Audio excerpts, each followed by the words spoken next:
गज़नवी के घर वाले कहते हैं कि हम तुम्हें इन सब कामों में देख के काफ़ी परेशान हैं। हमें यूँ लगता है कि जैसे तुम बहुत उलझे-हुलझे हो, काफ़ी परेशान हो। मुझे समझ नहीं आ रही कि आखिर मैं तुम्हारा क्या करूँ? क्योंकि उसका दिल जब का इधर आया है नहीं लग रहा है और काफ़ी परेशान नज़र आ रहा है। क्योंकि अब वो वापस जाना चाह रहा है और जाकर अपनी ज़िंदगी में मगन होना चाह रहा है। क्योंकि उसके दिल में जो लड़की बसी हुई है फ़िलहाल, वो उसके लिए बहुत ज़्यादा बेचैन और बेताब रहता है। लेकिन इस चीज़ का अंदाज़ा अभी बिल्कुल भी नहीं हो रहा इसके घरवालों को। क्योंकि घर वाले कुछ और सोच रहे हैं, ये कुछ और सोच रहा है और दुआ कुछ और सोच रही है। और इस ट्रायंगल में बहुत ज़्यादा पेचीदगियाँ हैं, अभी बहुत ज़्यादा समझ ही नहीं आ पा रही कि आखिर इसमें क्या होने वाला है।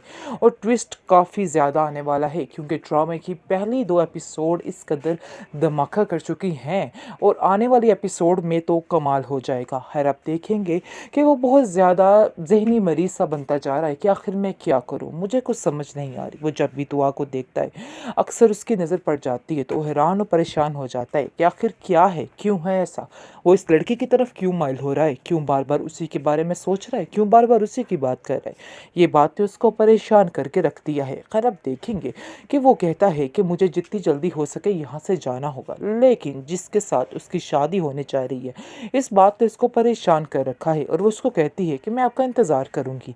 आप ज़रा जल्दी इधर फेरा लगा लिया करें क्योंकि मेरा दिल अब आपके बगैर नहीं लगता है। लेकिन ये बात उसको खटका देती है क्योंकि जब वो कहते हैं गज़नवी उसको कहता है कि आप मेरी मोहब्बत को हासिल नहीं कर पाएँगी। लेकिन वो इस बात को लाइट ले रही है और कहती है कि नहीं, आहिस्ता-आहिस्ता सब कुछ ठीक हो जाएगा और ऐसा कुछ भी नहीं होने वाला। वो अपने आप को काफ़ी तसल्ली दे रही है। दूसरी तरफ आप देखेंगे कि उसके जो घर वाले हैं वो भी समझाते हैं और कहते हैं कि परेशान होने की ज़रूरत नहीं, ऐसा कुछ नहीं करेगा और वो कुछ नहीं करेगा यानी हम उसे जानते हैं, वो तुमसे बेहद प्यार करने लग जाएगा। वक्त वक्त की बात है, जैसे जैसे वक्त गुजरेगा सब कुछ ठीक हो जाएगा। लेकिन दूसरी तरफ दुआ ने जो दिमाग ख़राब करके रख दिया है अपनी माँ का, क्योंकि सारा दिन उसका वो हाल करती है और सारा दिन बेचारी उसकी माँ इसके गम से निढाल रहती है और कहती है कि पता नहीं कौन सा ऐसा दिन होगा जिस दिन तुमसे जान छूटेगी, क्योंकि मैं तो तुम्हारी इन बातों से तंग आ चुकी हूँ। मुझे नहीं लगता कि तुम सीधे रास्ते पे आओगी, तुम हमेशा उल्टे रास्ते पे चलती थी, उल्टे रास्ते पे ही चलोगी। तुम्हें किसी का कोई ख्याल नहीं है। काश तुम्हें किसी का कोई ख्याल होता तो आज ये नौबत ना आती। जिसको सुनकर वो कहती है, हाँ सच तो ये है, वाकई में मुझे किसी का कोई ख्याल नहीं और ना ही मैं आप लोगों के साथ कोई रिश्ता रखना चाहती हूँ। मैं बस यहाँ से उड़ने की तैयारी में हूँ और उड़ना चाहती हूँ, मैं यहाँ पे नहीं रहना चाहती। उसकी माँ कहती है कि अपने इरादों को ठीक रखना, क्योंकि ऐसा ना हो कल कला हमें बदनामी का सामना करना पड़ जाए। क्योंकि उसकी माँ तो नहीं जानती है कि उसकी बेटी क्या गुल खिला रही है और बाहर क्या कुछ कर रही है। उसके बाप की बेजा सख्तियों ने उसका दिमाग ख़राब करके रख दिया है और उसको समझ नहीं पा रही कि आखिर वो क्या करे और क्या ना करे। बस वो यहाँ से परवान चढ़ना चाहती है, इस परवान ने ही इसको तबाह बर्बाद करके रख देना है। क्योंकि एक तरफ उसे जैसे ही नौशेरवान की मोहब्बत नज़र आएगी और दूसरी तरफ उस गरीब की मोहब्बत, तो वो चुनेगी तो सिर्फ़ और सिर्फ़ गज़नवी को, इसके अलावा किसी को नहीं। क्योंकि वो जानती है कि उसका फ्यूचर जो है वो उसी से ही ब्राइट हो सकता है, इसके अलावा उसके पास कोई ऑप्शन नहीं है। खैर फ़िलहाल तो वो उस लड़के से काफ़ी बातचीत कर रही है क्योंकि वो अब उसके ख़्यालों में खोई रहती है और सोच रही है कि बस अब ये काम तमाम हो जाना चाहिए और जितनी जल्दी हो सके मेरी उसके साथ शादी हो जानी चाहिए। लेकिन आप देखेंगे कि वो अपनी आज़ादी को भी फ़िलहाल नहीं खोना चाहती है। वो चाहती है कि वो आज़ादी से घूमे, आज़ादी से सब कुछ करे। उसकी ज़िंदगी में परेशानियों के अलावा कुछ भी नहीं है, क्योंकि जैसे ही वो अपने बाप को देखती है तो बेहद परेशान हो जाती है। लेकिन वो इस बात को मज़ीद बिगाड़ रही है क्योंकि उसका जो असर है वो बहुत ज़्यादा उस पर पड़ रहा है बुरा, और वो चाह रही है कि बस अब ये लाइफ का एंड हो जाए और उसकी ज़िंदगी अच्छे तरीके से स्टार्ट हो जाए। बेहतरीन ड्रामा सीरियल जानिसार, आप देखेंगे इस ड्रामे में कि हिबा बुखारी की ज़िंदगी में कितनी ज़्यादा तकलीफ़ें हैं।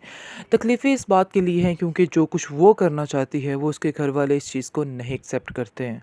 वो बहुत ही सादा मिजाज लोग हैं और उनके लिए ये चीज़ें बहुत ही ज़्यादा अजीब हैं। लेकिन हिबा बुखारी इस सब चीज़ों से तंग आ चुकी है और वो कहती है कि न जाने कौन सा दिन होगा जब मैं यहाँ से चली जाऊँगी, क्योंकि मैं अब इन लोगों में रह रह के तंग आ चुकी हूँ। उसकी माँ उसको समझाने की कोशिश करती है और कहती है कि बेटा तुम कैसी बातें कर कर रही हो? ऐसा क्यों सोच रही हो? न जाने ज़िंदगी कहाँ के इस मोड़ पर तुम्हें कैसे ले आए। तुम समझ क्यों नहीं रही? जहाँ पर हो जो कुछ है इसी को गनीमत समझो।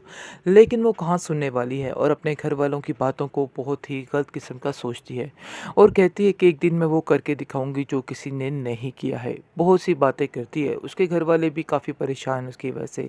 उसकी ज़िद और हठधर्मी की वजह से भी काफ़ी ज़्यादा मुश्किलात का सामना उनको करना पड़ता है। उसका बाप हर वक़्त इस बात के लिए परेशान रहता है और कहता है घर वालों से कि इसको समझाया जाए। ऐसा ना हो कि कल को मज़ीद कोई इतनी ज़्यादा आप लोगों के लिए टेंशन खड़ी हो जाए। फिर जाकर आपको समझ आएगी कि क्या हो रहा है और क्या नहीं हो रहा। लेकिन मुझे नहीं लगता कि आप लोगों में इस बात की अकल है और आप लोग इस बात को समझ रहे हो। जिस पर आप देखेंगे कि वो कहती है कि मैं ऐसा कुछ भी नहीं करने वाली। जो करूँगी आपकी मर्ज़ी के मुताबिक ही करूँगी। आपको परेशान होने की ज़रूरत नहीं है।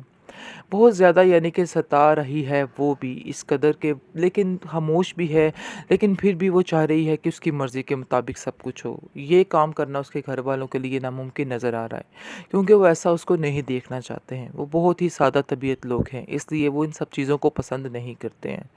लेकिन वो आज़ादी के लिए कुछ भी करना चाहती है और कहती है कि मैं अपनी आज़ादी के लिए कुछ भी करूँगी। यानी कि मैं इस तरह की ज़िंदगी नहीं जीना चाहती और अपनी ज़िंदगी को ख्वाबो-ख़याल इस तरह से होने लग जाते हैं उसके कि बस उसके दिमाग में कोई शहज़ादा टाइप लड़का ही आ रहा है बार-बार और बार-बार उसको यही समझ आ रही है और वो आता है दानिश के रूप में और इसलिए आप देखेंगे कि वो बहुत ज़्यादा हैरान होती है उसको देख के। पहले तो उसकी किसी बात का यकीन नहीं करती है और बातों-बातों में इसको कह देती है कि मैं ऐसे लोगों से दोस्ती नहीं करती और ना ही मैं पसंद करती हूँ। लेकिन आप देखेंगे कि आहिस्ता-आहिस्ता वही जो है बात वो अटल होती जाएगी और सारे मामले जो हैं सुलझते जाएँगे। लेकिन वो समझ रही है कि शायद जो पुरानी ज़िंदगी इसने खोई है, वो ज़िंदगी इसके लिए बहुत ही फ़ज़ूल किस्म की ज़िंदगी थी और उसका नाम भी लेना गवारा नहीं समझती है। लेकिन आने वाली ज़िंदगी को वो बहुत ही बेहतरीन ज़िंदगी तस्वर कर रही है। वो नहीं जानती है कि उसकी ज़िंदगी में किस कदर कांटे बिछने वाले हैं, किस कदर तकलीफ़ें आने वाली हैं। वो अपनी ज़िंदगी में खुश रहना चाहती है और चाहती है कि बस अपने माज़ी को मुड़ के भी ना देखे। यही दानिश उसको समझाने की कोशिश कर रहा है और उसको कहता है कि तुम अपने माज़ी को मुड़ के भी मत देखना, तुम्हें सारी खुशियाँ मिलेंगी, सब कुछ मिलेगा। इसलिए बेहतर यही है कि अपनी ज़िंदगी को अच्छे तरीके से और नए अंदाज में शुरू करो क्योंकि मुझे लगता है कि तुम्हें अपनी ज़िंदगी को सही तरीके से गुजारने की ज़रूरत है। मुझे समझ नहीं आ रही कि तुम जैसी लड़की को इस कदर जुल्म के साथ क्यों रखा जा रहा था।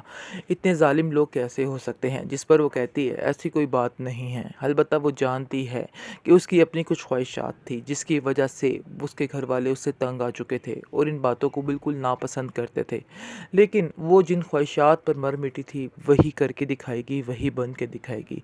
इस बात की समझ अभी नहीं आ रही उसको और वो समझ रही है कि मसले बड़े ही ठीक जा रहे हैं और जैसे ही दानिश उसको मिल गया है तो समझो उसको सब कुछ मिल गया है। इस बात ने उसको बिल्कुल बिगाड़ के रख दिया है और उसका दिमाग जो है ख़राब करके रख दिया है।